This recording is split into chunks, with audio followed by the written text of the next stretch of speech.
in the UK, my GCSE English language speech.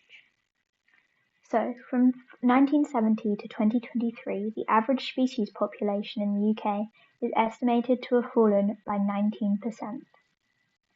16.1%, which is around 1 in 6 animals, again in the UK, are at risk of becoming extinct. Many people talk about the depletion of animals and plants, as well as the amount of land taken up for agriculture in places like the Amazon rainforest. While obviously these are all very important, they fail to recognise the fact that we have the exact same problem in our own country.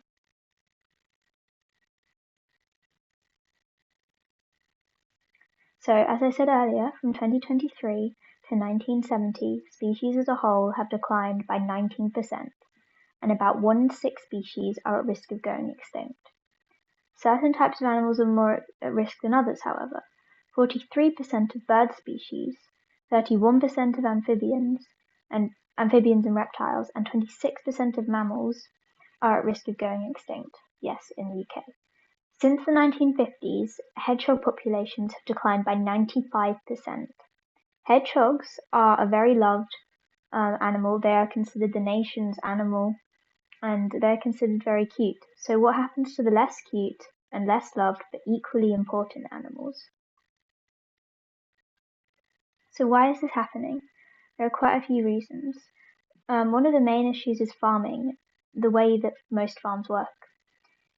About 17 to 18 million hectares, which works out to be 71 to 72% of land in the UK, is taken up by farms, which means that many places wildlife would have lived are being consumed. Also, pesticides are killing insects, including pollinators. This not only damages those animals, but means that flowers and even crops don't grow. It also takes food away from animals like birds that would usually eat them, and then damages those populations too. Climate change is another big reason.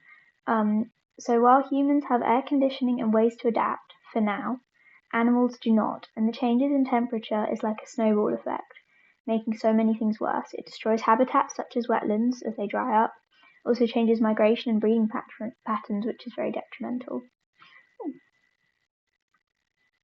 Pollution is also causing problems for animals, and the toxic chemicals in the air are detrimental to animals and plants, especially those living in the water, as it depletes oxygen.